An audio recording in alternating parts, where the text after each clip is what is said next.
Hey, welcome to the shop. Today's episode, we'll concentrate on the firewall, the toe board, the cowl, and all that stuff. So without further delay, here we go. Alrighty. So we're taking out the firewall today. And need to do that because I want to stiffen up the floor. You know, the only place I have to bolt the floor up here is here. I'm sure I'm in the right location, you know. So my floor is touching here like it was when I put this on. I got it marked for center, but I have no place to bolt it over here.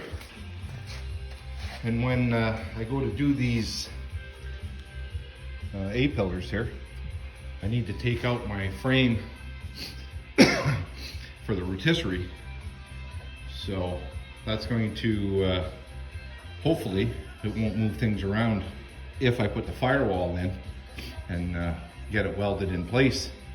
You know, that should give me some integrity on the whole structure, because you know, last thing I want is this thing to be out of whack and then, you know, cause a whole bunch more problems. Things don't fit proper and it just compounds from there. So instead of taking the chance, I figured doing the firewall is probably, I mean, I could move my bracing, but I want to keep this intact, and I don't really want to use any more steel that I have, you know.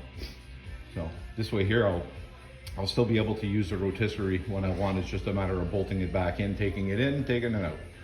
So I've got the spot welds all cut on this side. You can see they're all cut out. This is loose. I'm just clamping it here in place for now on both sides. Just when I cut that last spot weld, I don't want it falling. So, and all I have left to do is cut these little guys out here, and that should be it for the firewall.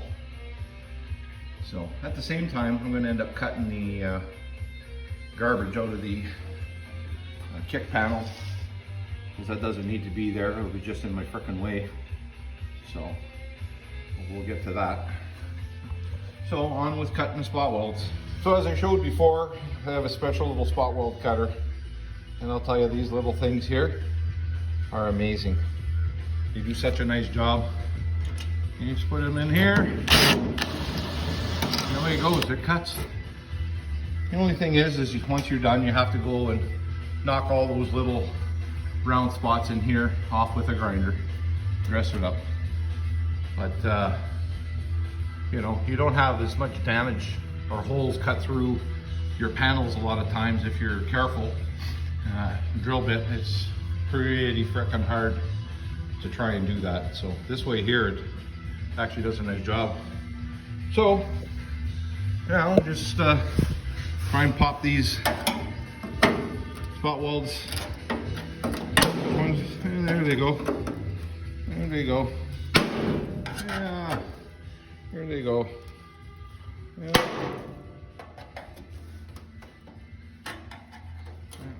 This one here needs a little help.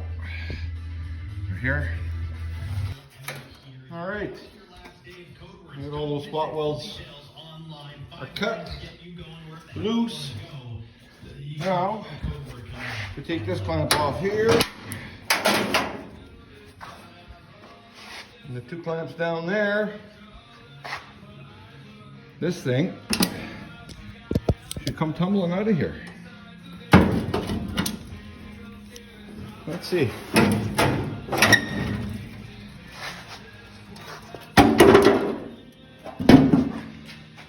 Voila. There we go. There's not much left of this frickin' thing. So there it is. Now I just have to go around and clean all that up. Not to worry. I have the panel that fits in here between the windshield frame and that firewall. That was called the lower cowl, inner lower cowl. So, and there'll be one less box. So while I'm in here, I might as well cut out these kick panels that need to be replaced. and makes it much easier when, when there's nothing in the way. The other side's just as bad. So, you know, got these panels here. And these panels here fit in there, kind of thing. So I'll take what I need off, and you know, it's always a good thing not to not cut them out all the way. And besides, from what I read on and see on YouTube from other guys that are doing projects similar, is the angle on these patch panels aren't exactly the same angle. Surprise, surprise. Yeah. If you've ever done any body work, you know that you have to fit your panels because they're never right on the money like they were from the factory. Might be close, but they're never right on. So, and yeah, you develop a lot of patience because you know, it can be a daunting task, but if you keep plugging away at it, you get it eventually. Well, I was able to fit this panel in place. Actually nice, you know.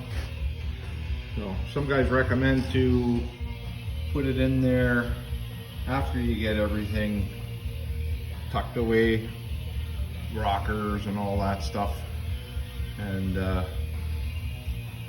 you know, I'm not sure what I want to do here, but I guess I'll leave it the way it is for now.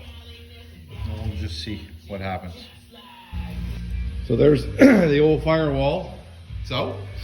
And there's a new firewall semi in place. And it's funny, the floor, these little dimples here, the firewall won't get any closer to the floor seam until you whittle that into the floor. So that's pretty darn close to lined up here.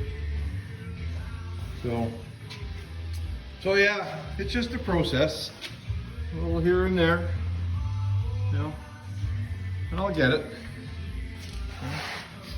Yeah, so just marked where these little dimples go, and I'll take the die grinder in there and I'll hog that out with the die grinder, and then I should be able to get that to fit very nice.